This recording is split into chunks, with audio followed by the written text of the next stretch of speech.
What's up, everyone? Glad you're back for another edition of TMLE Talk. Remember, this is your source for the latest news on TMLE, the national team of Iran. Now, in our previous edition of TMLE Talk, let's face it was a free-for-all on Marc Wilmots and Masoud Shojaei.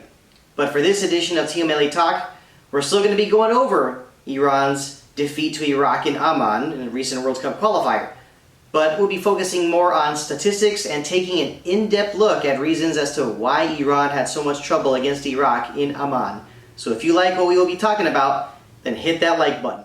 Now, when I look back on this match against Iraq, the first problem I think about for TMLE involves lack of organization, problems with positioning, basically not being on the same page with one another. So let's take a look using our telestrator. In this image right here, you can see this is when Iraq was on the attack before their first goal. Take a look at how many Iranian players are in the penalty area. 7 Iranian players, yet only 2 Iraqis. I mean, our Iranian defenders and midfielders all bunched up, and you can see Ali Adnan with plenty of space. Mohammad Mohebi could have been a little closer. Bottom line is, somebody blew an assignment. And of course, this was when Iraq took a 1-0 lead. Bayravan made a nice save on Ali Adnan's shot, but Omid Ibrahimi was unable to clear the ball, and as we know it, Iraq took a 1-0 lead. Now, as the game continued, we still saw Iran continuing to play like an unorganized team, like they did not know what they were doing. We're going back to the telestrator one more time, and this time it's a situation where Iraq came close to possibly taking even a 2-0 lead.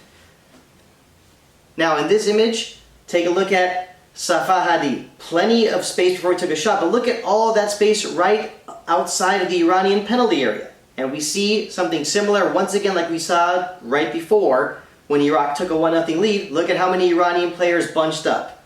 5, 6. I mean, looking back at this right here, clearly we can see that TMLE was just all over the place. Defense and midfield not on the same page. I mean, one thing that came to mind to me was, after taking a look at this, was what happened? I mean, just because Carlos Queiroz is not the head coach anymore, does that mean that all of our TMLE footballers have to suddenly not know what they were doing after years of learning so much from Carlos Queiroz? Extremely surprising in my opinion. Okay, now let's get into the statistics. Now, in the second half, Iran only had 1 shot on target against Iraq.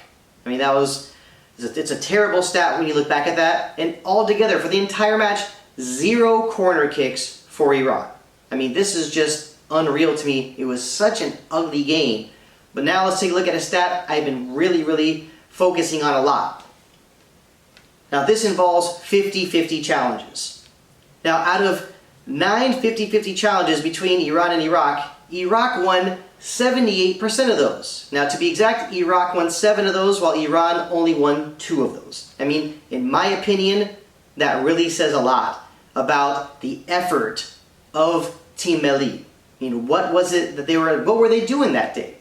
I mean, that really led me to believe that their effort was not there. And when you look back at that match, Iraq had the majority of possession. They were playing more physical, and like I said, won the majority of those 50-50 challenges. I mean, if TMLE wants to be successful and go to the 2022 World Cup, they need to play with much more effort and show that they want to win. So what do you think?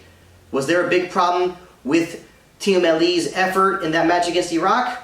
Leave a comment down below. Always looking forward to hearing what you have to say. Well, that's it for this edition of TMLE Talk. As always, really do appreciate the support. Don't forget to hit that like button. Don't forget to subscribe. We'll see you next time.